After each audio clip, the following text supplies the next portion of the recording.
भी करेगा। क्लियर है क्या? तो जब भी हम किसी मैटर के चार्ज की बात करें तो बेटा आप समझना कि कैसा चार्ज, नेट चार्ज। क्लियर है क्या?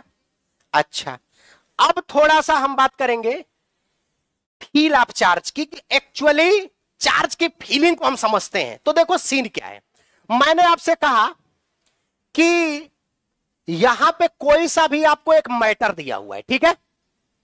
तो हर एक मैटर के अंदर कुछ इलेक्ट्रॉन्स होंगे और कुछ क्या होंगे, प्रोटॉन्स। मान लीजिए कि ये इलेक्ट्रॉन और प्रोटॉन क्या है, बराबर।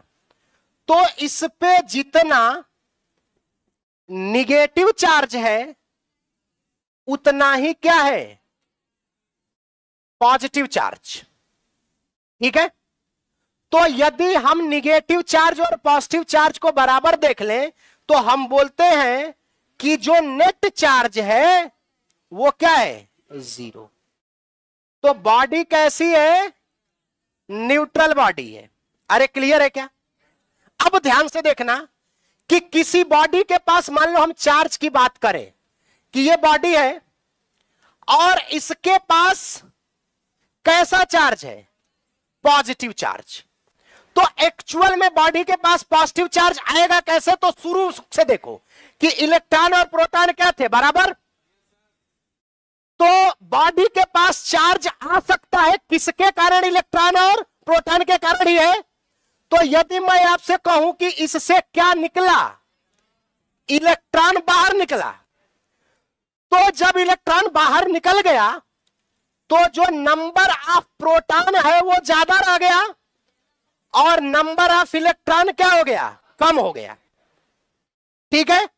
तो शुरू में दोनों बराबर थे, अब बाद में जैसे इलेक्ट्रॉन निकल गया तो इलेक्ट्रॉन के कंपेयर में प्रोटॉन ज्यादा रह गया।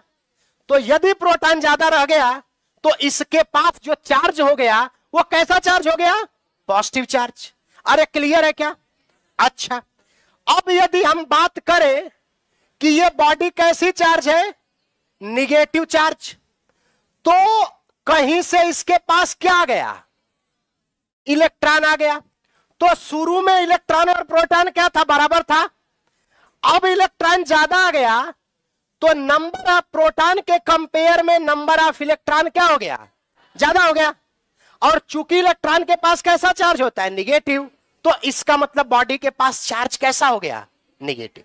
तो अब एक चीज हमारे समझ में धीरे धीरे आ रही होगी कि एक्चुअल में किसी बॉडी के पास चार्ज होने का मतलब है कि बॉडी के पास इलेक्ट्रॉन की या तो डिफिशियंसी या इलेक्ट्रॉन का एक्सेस।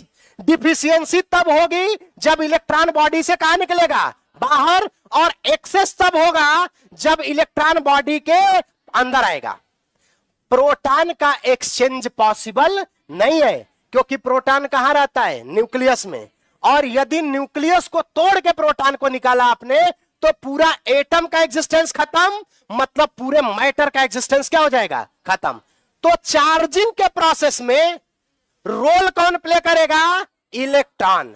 चाहे बॉडी के पास पॉजिटिव चार्ज हो चाहे कैसा चार्ज हो, निगेटिव चार्ज। यदि बॉडी से इलेक्ट्रॉन बाहर जा रहा है तो बॉडी के पास पॉजिटिव चार्ज आएगा और यदि बॉडी के अंदर इलेक्ट्रॉन आ रहा है तो निगेटिव चार्ज आएगा। अरे क्लियर है क्या?